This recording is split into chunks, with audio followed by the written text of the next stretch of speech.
നമുക്ക് നിധിയുടെ സുധീഷിന്റെ നാളത്തെ നല്ലൊരു കഥ ആയിട്ടാലോ? വീഡിയോ ഇഷ്ടപ്പെടുവാണെങ്കിൽ ഒന്ന് ലൈക്ക് ചെയ്ത് ഹൈപ്പ് ചെയ്യാൻ മറക്കരുത്. അതോടൊപ്പം തന്നെ ആദ്യമായി കാണുന്നവരാണെങ്കിൽ സബ്സ്ക്രൈബ് ചെയ്യാനും മറക്കരുത് കേട്ടോ. അങ്ങനെ ഹരീഷിന് ആകെപ്പാടെ ടെൻഷനായി. നീതു പറഞ്ഞ കേട്ട് കഴിഞ്ഞപ്പോഴത്തേനും ഇതിങ്ങനെ പോയിട്ടുണ്ട്, എവിടെ എത്തുമെന്ന് അറിയത്തില്ല. ആകെപ്പാടെ ടെൻഷൻ അടിച്ച് ഹരീഷ് ഇരിക്കുവാണ്. ആ സമയത്ത് സുധീഷിന്റെ അടുത്ത് സുഭാഷ് പറഞ്ഞു, എടാ നീ ഇത്രയും പൈസ മുടക്കി ഈ സാധനങ്ങളൊക്കെ വാങ്ങിക്കേണ്ട വല്ല കാര്യം ഉണ്ടായിരുന്നോ? പുതിയൊരു പെണ്ണ് വീട്ടിലേക്ക് വരുവാന്നും പറഞ്ഞുകൊണ്ട് ഈ പാത്രങ്ങളൊക്കെ വാങ്ങിച്ചുകൊണ്ട് വരേണ്ട കാര്യം ഉണ്ടായിരുന്നോ? അപ്പോഴേക്ക് സുധീഷ് പറഞ്ഞു, സുഭാഷ് ഏട്ടാ അതിന് ഈ സാധനങ്ങളൊക്കെ വാങ്ങിയത് ഞാനാരാ? സുഭാഷ് ഏട്ടനോട് ആരാ പറഞ്ഞേ? അപ്പൊ നീ അല്ലേ ഇതൊക്കെ വാങ്ങിയത്? അതെ, നീതിയാ വാങ്ങിയത്. പൈസ ഞാൻ കൊടുക്കാന്ന് പറഞ്ഞപ്പോ നീതി വേണ്ടാന്ന് പറഞ്ഞു. അത് കേട്ടതും സുഭാഷ് പറഞ്ഞു, എന്തിനാ എൻ്റെ കൊച്ചെ നീ ഈ പൈസ മുടക്കി ഇതൊക്കെ വാങ്ങിയത്? ഇല്ലാത്ത പൈസ ഇല്ലാത്ത സമയത്ത് ഇതൊക്കെ വാങ്ങേണ്ട കാര്യം ഉണ്ടായിരുന്നോ? സുഭാഷ് ഏട്ടാ, നമ്മളെപ്പോലല്ല, പുതിയൊരു പെൺകുട്ടി വീട്ടിലേക്ക് വരാൻ പോവുക. അവൾ വരുന്ന സമയത്ത് അവൾ ഓർക്കില്ലേ ഇവർ ഇത്രയും കാലം ഇങ്ങനെയാണോ കഴിഞ്ഞതെന്നൊക്കെ? നമുക്ക് നാണക്കേടാവില്ല എന്ന് ചോദിച്ചു. ഇവിടെ നിധി പറഞ്ഞു, ഞാൻ ഈ ഡ്രസ്സൊക്കെ ഒന്ന് മാറ്റിയിട്ട് വട്ടേ എന്ന് പറഞ്ഞ് മുറിയിലേക്ക് കയറിപ്പോയി. സുധീഷ് പുറത്തേക്ക് ഇറങ്ങി വന്നു കഴിഞ്ഞപ്പോഴത്തേനും ഹരീഷ് ചോദിച്ചു, അല്ല അപ്പം നിധിയടുത്തിയാണോ പണം മൊത്തം കൊടുത്തേ? അതെ. നാണമുണ്ടോ സുധീഷ് ഏട്ടാ നിങ്ങൾക്ക്? ആണാന്നും പറഞ്ഞിരിക്കുന്നു. ഭാര്യയെ വിളിച്ചോണ്ട് പോയി കടയിലൊക്കെ പോയി കറങ്ങിയിട്ട് ഭാര്യയെ കൊണ്ട് പൈസ കൊടുത്തിരിക്കുന്നു. ആണുങ്ങൾ ആരെങ്കിലും ചെയ്ത് പണിയാണോ? അപ്പോഴേക്ക് സുധീഷ് പറഞ്ഞു, ദേ കാര്യം അറിയാൻ നീ സംസാരിക്കരുത്. ഞാൻ പൈസ കൊടുക്കാന്ന് പറഞ്ഞ പിന്നെ പൈസ കൊടുക്കാന്ന് പറഞ്ഞു. സുധീഷേന്റെ സ്വഭാവം എനിക്ക് നന്നായിട്ടറിയാം. അല്ലെങ്കിൽ സുധീഷേണ് ഈ വീടിന് വേണ്ടി എന്തെങ്കിലും എന്തെങ്കിലും ചെയ്തിട്ടുണ്ടോ? ഒരു സാധനമെങ്കിലും വാങ്ങിച്ചിട്ടുണ്ടോ? നീ എന്താടാ പറഞ്ഞേ? അപ്പോഴേക്കും സുഭാഷും ദിയേഷും കൂടെ ഒന്നും അതെ ഒച്ചപ്പാടും വേളൊന്നും വേണ്ട. ഹരീഷ് പറഞ്ഞു, ഞാൻ പറയട്ടെ സുഭാഷ് ഏട്ടാ, ഇപ്പോഴും സുധീഷ് ഏട്ടനുള്ള ബ്രഷും പേസ്റ്റും എന്ന് വേണ്ട ഷാമ്പൂ വരെ വാങ്ങിച്ചിരുന്ന ആരാ? സുഭാഷ് ഏട്ടനല്ലേ? എന്നിട്ടാണ് സുധീഷ് ഏട്ടൻ വലിയ ആള് കളിക്കുന്നത്. എടാ നീ കൂടുതലൊന്നും ആളാവണ്ട, നിനക്ക് വർക്ക്ഷോപ്പിൽ പണിയല്ലേ? എന്നിട്ടാണ് വലിയ ആള് കളിക്കുന്നത്. അതെ, വർക്ക്ഷോപ്പിൽ പണിയാണെങ്കിലും ഞാൻ എന്താ അന്തസ്സായിട്ട് തന്നെ ജീവിക്കണേ, അല്ല സുധീഷ് ഏട്ടനെ പോലെ ഓസിലൊന്നും അല്ല. സുധീഷ് ഏട്ടൻ ഇന്ന് വരെ വീട്ടിലേക്ക് ഒരു സാധനം വാങ്ങിച്ചിട്ടുണ്ടോ? അതിന് പൈസ കൊടുത്തിട്ടുണ്ടോ? പാവം നിധിയടുത്തേ കൊണ്ട് അങ്ങനെ ഒന്നും രണ്ടും പറഞ്ഞ് അവർ വഴക്കായി. അപ്പോഴേക്കും നികേഷു സുഭാഷും ഇടയ്ക്കേറി. നികേഷ് പറഞ്ഞു, ഇനി വഴക്കുണ്ടാക്കല്ലേ, ഇതെങ്ങാനും കണ്ടുകൊണ്ട് നിധിയടുത്ത് വന്നിട്ടുണ്ടെ പിന്നെ അത് മതി അടുത്ത പ്രശ്നം ഉണ്ടാവാനായിട്ട്. സുഭാഷ് പറഞ്ഞു, ഒന്നും നിർത്തലാന്ന് പറഞ്ഞു. പക്ഷേ രണ്ടുപേരും കൂടെ അടി കൂടാൻ തുടങ്ങിയിട്ടുണ്ടെങ്കിൽ കുഞ്ഞു പിള്ളേർ തല്ലു കൂടുന്നേക്കാളും കഷ്ടമായിട്ടാ. ഉരുണ്ടും മറിഞ്ഞ് അവിടെ കിടന്ന് വഴക്കുണ്ടാക്കും. ഒടുവിൽ അങ്ങനെ വഴക്കുണ്ടാക്കണം, അങ്ങോട്ടും ഇങ്ങോട്ടും ചീത്തവിളിയും വഴക്കും. അപ്പോഴാണ് നിധിയുടെ വരവ്. നിധി ഈ കാഴ്ച കണ്ടു. നിധിക്ക് ദേഷ്യം വന്ന് നിധി അവിടെ നിന്ന് പാത്രം എടുത്ത് താഴേക്കിട്ടു. രണ്ടുപേരും പെട്ടെന്ന് അകന്നു മാറുവാണ്. കഴിഞ്ഞോ? ഇല്ലെങ്കിൽ ഒരു കാര്യം ചെയ്യ, രണ്ടുപേരും കൂടെ പരസ്പരം അടിയുണ്ടാക്കി രണ്ടുപേരിൽ ഒരാൾ തീരെ, അല്ലെങ്കിൽ രണ്ടുപേരും കൂടെ മരിക്കുക, അതാ നല്ലത്. ഈ കുടുംബത്തിൽ വന്നു കയറി അന്നു മുതൽ കാണുന്ന എത്ര പറഞ്ഞാലും നാണമില്ല.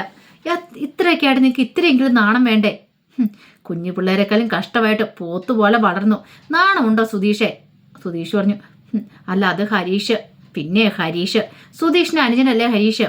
എന്നിട്ടും സുധീഷിനോട് എന്താ ഓരോ കാര്യങ്ങൾ പറഞ്ഞാൽ തലയിലേക്ക് കയറില്ലാത്ത? എത്ര പറഞ്ഞാലും കയറില്ല. നിങ്ങൾ എന്താന്ന് വെച്ചാൽ ചെയ്യാം. വഴക്കുണ്ടാക്കുവോ തല്ലുവോ മരിക്കുവോ? നിധി ദേഷ്യത്തോടെ മുറിയിലേക്ക് കയറിയിട്ട് കഥ അങ്ങോട്ട് വലിച്ചടച്ചു.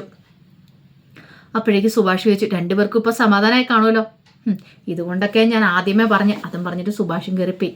പിറ്റേ ദിവസമായി. പിറ്റേ ദിവസം രാവിലെ കഴിഞ്ഞപ്പോൾ ഹരീഷും സുധീഷും ഒക്കെ ചായ കുടിക്കുമ്പോൾ നിധി വന്നിട്ട് പറഞ്ഞു, അതെ ഇന്ന് സുഭാഷ് ഏട്ടൻ്റെ ഉറപ്പേരും കാര്യങ്ങളോന്ന് അറിയാലോ, ഇന്നെങ്കിലും ദൈവത്തെ ഓർത്ത് വഴക്കും പ്രശ്നങ്ങളൊക്കെ ഉണ്ടാക്കല്ലേ. അപ്പോഴേക്കും സുഭാഷ് അങ്ങോട്ട് വന്നു. അപ്പോൾ സുഭാഷിന് കുറച്ച് സമയത്തെ ജോലി കണ്ടുണ്ടായിരുന്നു. അല്ല സുഭാഷ് ഏട്ടൻ എന്നും ജോലിക്ക് പോകണം, പോകാതിരിക്കാൻ പറ്റില്ല, എനിക്ക് അത്യാവശ്യമായിട്ട് സൈറ്റിലൊന്ന് ചെല്ലേണ്ട കാര്യങ്ങളൊക്കെ ഉണ്ടെന്ന് പറഞ്ഞു. അല്ല ഇന്ന് സുഭാഷ് ഏട്ടൻ തന്നെയല്ലേ എൻഗേജ്മെന്റ്? ആയിക്കോട്ടെ, അതൊരു നിശ്ചയമല്ലേ, അവിടെ പോയി നമ്മൾ നിശ്ചയം നടത്തുന്നു തിരികെ പോരുന്നു. നികേഷ് പറഞ്ഞു, അത് ശരിയാ, പെണ്ണിന്റെ വീട്ടിലല്ലേ, അതുകൊണ്ട് പ്രശ്നങ്ങളൊന്നുമില്ല. അപ്പോഴേക്കും നിധി ചോദിച്ചു, അല്ല നമ്മളവിടെ പോകുന്ന സമയത്ത് എന്തെങ്കിലും കൊണ്ടുപോകേണ്ടതുണ്ടോ പെണ്ണിന്റെ വീട്ടിലാണെങ്കിലും? നികേഷ് ചോദിച്ചാൽ ഈ മോതിരമാറ്റം കാര്യങ്ങളൊക്കെ ഇല്ലേ, അതൊക്കെ വേണ്ട സുഭാഷ് ചേട്ടാന്ന് ചോദിച്ചു. അതോ? അത് പെണ്ണിന്റെ അമ്മ പറഞ്ഞിട്ടുണ്ട് പൈസ കൊടുത്താൽ മതി, അവരെടുക്കാൻ പോകുമ്പോൾ വാങ്ങിച്ചോളാന്ന്. ഇനി അതിനൊന്നും പോകാൻ സമയമില്ലാന്ന്. സമയമില്ലാന്നോ? ഇതെന്തിനാ ഇത്ര ധൃതി പിടിക്കുന്നേ? എല്ലാവരും കൂടെ ഒരുമിച്ച് പോയി മോതിരമൊക്കെ സെലക്ട് ചെയ്താൽ മതിയായിരുന്നല്ലോ. അവര് പിന്നെ അങ്ങനെ പറഞ്ഞപ്പോൾ ഞാൻ കൂടുതലൊന്നും പറയാൻ പോയില്ല. അത് കേട്ട നിധി പറഞ്ഞു, അല്ല നമ്മൾ ഇത്രയും പേര് പോയപ്പോൾ ഒരു 5 പേര് അത് മതിയോന്ന് ചോദിച്ചു. സുധീഷ് പറഞ്ഞു, അത് മതി, 5 പേര് പോയാൽ മതി. അല്ല അപ്പം അച്ഛനെ കൊണ്ടുപോണ്ടേ? അച്ഛനെയോ? വേണ്ട, കൊണ്ടുപോയിട്ടുണ്ടാ ശരിയാകത്തില്ല, അവിടെ ചെന്ന് ഓരോ മുടക്കുകളൊക്കെ പറയും, അവസാനം മുടങ്ങിപ്പോവും. നിധി പറഞ്ഞു, അത് ശരിയാണോ? അച്ഛനോടും കൂടെ പറയണ്ടേ, അച്ഛനും കൂടെ കൂട്ടിക്കൊണ്ട് വേണം പോവാനായിട്ടെന്ന് പറഞ്ഞു. സുഭാഷ് പറഞ്ഞു, അത് ശരിയാ, അച്ഛനും കൂടെ വരണമെന്ന് പറഞ്ഞു. അങ്ങനെ ഭാസ്കരന് ഹാളിലേക്ക് വന്നു കഴിഞ്ഞപ്പോൾ തന്നെ നിധി പറഞ്ഞു, അച്ഛാ ഇന്നാണ് സുഭാഷേൻ്റെ പെൺവീട്ടിലേക്ക് നമ്മൾ പോകുന്നത്, അവിടെ നിശ്ചയത്തിന് വേണ്ടിയിട്ട്. ഓ, അപ്പം അത് ആ ബന്ധം വേണ്ടെന്ന് വെച്ചില്ലേ? ഞാൻ അത് അത്രയൊക്കെ പറഞ്ഞിട്ട് നിങ്ങളുടെ തലയിലേക്ക് കയറത്തില്ലേ? ആ ബന്ധം വേണ്ടെന്ന് ഞാൻ പറഞ്ഞല്ലേ? പെട്ടെന്ന് സുഭാഷ് പറഞ്ഞു, അച്ഛ അങ്ങനൊന്നും പറയരുത്. എന്താണെങ്കിലും ഈ ബന്ധമായിട്ട് മുന്നോട്ട് നീങ്ങാൻ തന്നെയാണ് ഞാൻ തീരുമാനിച്ചിരിക്കുന്നത്. അച്ഛനും ഉണ്ടായിരിക്കണം വൈകുന്നേരം ഈ സമയത്ത്. അതെ, ഉച്ചത്തിന് പോകാമെന്ന് കരുതിയിട്ടായിരിക്കുന്നത്. ആ സമയത്ത് അച്ഛനും ഉണ്ടായിരിക്കണമെന്ന് പറഞ്ഞു. ഭാസ്കരൻ പറഞ്ഞു, ഞാനൊന്ന് ആലോചിക്കട്ടെ. ഹരീഷ് പറഞ്ഞു, പിന്നെ ആലോചിച്ച് പോലും എല്ലാ കാര്യത്തിനും മുൻപന്തി നിന്ന് മക്കളുടെ കാര്യം ചെയ്തു കൊടുക്കണ്ട, എന്നിട്ട് ആലോചിക്കട്ടെ പോലും. ഭാസ്കരൻ പുറത്തേക്ക് ഇറങ്ങി അങ്ങോട്ട് പോയി. അപ്പോഴേക്കും നിധി ചോദിച്ചു, അല്ല വേറെ ആരെങ്കിലും വിളിക്കേണ്ട ബന്ധുക്കാരെ? ആരെ? ഗംഗാധരൻ വലിയച്ഛനെ അതുപോലെ തന്നെ ലളിതാമ്മേനെയൊക്കെ വിളിക്കണ്ടെന്ന് ചോദിച്ചു. വിളിക്കണോ? അവരെ വിളിച്ചിട്ടുണ്ടെ പ്രശ്നമാവില്ലേ എന്ന് ചോദിച്ചു സുധീഷ്. വിളിക്കാതിരിക്കില്ല, അവരൊക്കെ ബന്ധുക്കാരല്ലേ, നമുക്ക് പറയാനായിട്ട് എങ്ങനെ ആരെങ്കിലും വേണ്ടേ? അവരെയും കൂടെ വിളിക്കാം. ഒരു കാര്യം ചെയ്യും സുഭാഷേട്ടന് ബുദ്ധിമുട്ടുണ്ടെങ്കിൽ ഞാൻ പോയി വിളിക്കാമെന്ന് പറഞ്ഞു. നീയാ? അതെ. വേണ്ട വേണ്ട, അതൊന്നും ശരിയാകത്തില്ല. നീ വിളിക്കാൻ ചെന്നിട്ടുണ്ടെങ്കിൽ അവർ ചോദിക്കും നീ ആരാന്ന് ചോദിക്കും. അതുകൊണ്ട് അത് വേണ്ട, ഞാൻ തന്നെ പോയി വിളിച്ചാളാന്ന് പറഞ്ഞു. നിധി പറഞ്ഞു, അല്ല ഞാൻ വേണേ വരാം. വേണ്ട, അതിൻ്റെ ആവശ്യമൊന്നും ഇല്ലയെന്ന് പറഞ്ഞു. അപ്പോഴേക്കും നികേഷ് ചോദിച്ചു, അല്ല അവരെയും കൊണ്ട് നമ്മൾ പോകേണ്ട കാര്യമുണ്ടോ? അവരുടെ സ്വഭാവം അറിയാലോ. അതൊന്നും സാരമില്ലടാ, നല്ലൊരു കാര്യത്തിന് വേണ്ടല്ലേ. നിധി പറഞ്ഞു, സുഭാഷേൻ്റെ കാര്യത്തിൽ അവർക്ക് ഇത്തിരി താല്പര്യമുണ്ട്, അതുകൊണ്ട് ചിലപ്പം വരുമായിരിക്കും എന്ന് പറഞ്ഞു. പിന്നീട് സുഭാഷ് ഗംഗാധരനെ ലളിതയൊക്കെ വിളിക്കാനായിട്ട് പോകാൻ ഒരുങ്ങുവാണ്. ആ സമയം സുനന്ദ വന്നിട്ടുണ്ടായിരുന്നു അവിടെ.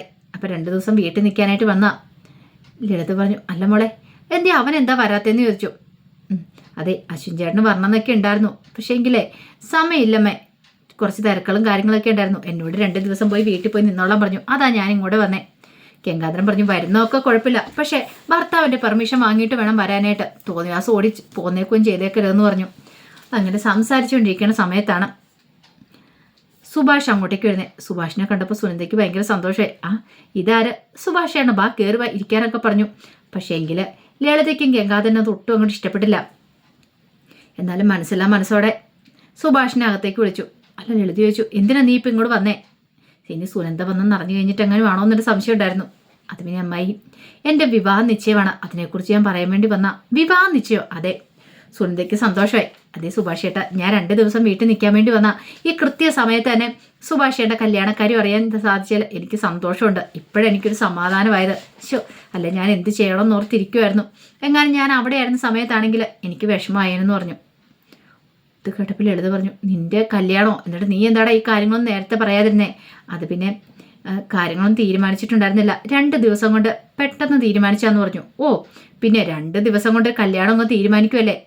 അയ്യോ, ഞാൻ സത്യമായിട്ടുള്ള കാര്യങ്ങളാണ് പറയണേ, കള്ളത്തരം പറയുന്നതല്ല. എടാ, ഇതൊന്നും ഞങ്ങൾക്ക് അങ്ങോട്ട് വിശ്വസിക്കാൻ പറ്റത്തില്ല എന്ന് പറഞ്ഞു. അമ്മായി വിശ്വസിക്കണം, ഞാൻ എന്തിനാ നിങ്ങളുടെ മുന്നിൽ നിന്ന് കള്ളത്തരം പറയണേ? അല്ല, പെണ്ണെന്ത് ചെയ്യുന്നു? പിന്നെ ഒരു ചെറിയ ജോലിയും കാര്യങ്ങളൊക്കെ ഉണ്ടെന്ന് പറഞ്ഞു. ഓ, അങ്ങനെയാണല്ലേ. അല്ല, കൊണ്ടുപോകാനുള്ള കാര്യങ്ങളൊക്കെ ചെയ്തോന്ന് ചോദിച്ചു. അതൊക്കെ ചെയ്യണം. എന്നിട്ടാണോടാ നീ പെണ്ണ് വിവാഹ നിശ്ചയത്തിന് പോകാൻ ഒരുങ്ങുന്നേ? കല്യാണച്ചക്കനാണ് പോലും, നിൽക്കുന്ന ഇപ്പം കണ്ടില്ല എന്നൊക്കെ പറഞ്ഞുകൊണ്ട് ഇതിനുള്ളത് കുറേ പറയുന്നുണ്ട്. അപ്പോഴേക്കും സുനന്ദ പറഞ്ഞു, അമ്മ എന്തിനാ ഇങ്ങനെ ദേഷ്യപ്പെടുന്നേ? ദേഷ്യപ്പെടാതിരിക്കുക. അതിന് സുഭാഷേട്ടൻ ഇതിനു മുമ്പ് കല്യാണം കഴിച്ച് പരിചയമൊന്നുമില്ലല്ലോ, കാര്യങ്ങളൊക്കെ മനസ്സിലാക്കി വരുന്നതല്ലേ ഉള്ളൂ. അതുകൊണ്ട് സുഭാഷേട്ടനോടൊപ്പം നമ്മൾ ഈ സമയത്ത് നിൽക്കുകയല്ലേ ചെയ്യണ്ടേ? ലളിത പറഞ്ഞു, എന്തായാലും ഞാൻ ഒരിടത്തേക്കും ഇല്ലെന്ന് പറഞ്ഞു. സുനന്ദ പറഞ്ഞു, സുഭാഷേട്ടൻ ധൈര്യമായിട്ട് പോയിക്കോ, ആരൊക്കെ വന്നാലും വന്നില്ലേ ശരി, ഞാൻ ഉറപ്പായിട്ടും വരും, ഞാൻ വാക്ക് തരുക. ഈ സുനന്ദ വരും. സുഭാഷേട്ടൻ്റെ കല്യാണം കൂടിയില്ലെങ്കിൽ, നിശ്ചയം കൂടിയില്ലേ പിന്നെ ആരുടെ നിശ്ചയം കൂടണമെന്നോർത്താ ഞാൻ ഇരിക്കുന്നത്? ഒരിക്കലും അല്ല. സുഭാഷേട്ടൻ്റെ എൻഗേജ്മെൻറ്റും വിവാഹം കാര്യങ്ങളൊക്കെ നമ്മൾ അതിഗംഭീരമായിട്ട് തന്നെ നടത്തുമെന്ന് സുനന്ദ പറഞ്ഞു. സുഭാഷിന് അത് കേട്ടപ്പോൾ ഒരു സന്തോഷം ഉണ്ടായിരുന്നു. അങ്ങനെ സുഭാഷ് അവിടെ നിന്ന് പോരുവാണ്. അതിൻ്റെ കഥകളൊക്കെ നമ്മൾ കാണാൻ പോകുന്നത്. ആ വിശേഷങ്ങളൊക്കെ നമുക്ക് എല്ലാവർക്കും കാത്തിരിക്കാം കേട്ടോ. ഒരിക്കൽ കൂടി എല്ലാവർക്കും ശുഭദിനം നേർന്നുകൊണ്ട് നിർത്തുന്നു.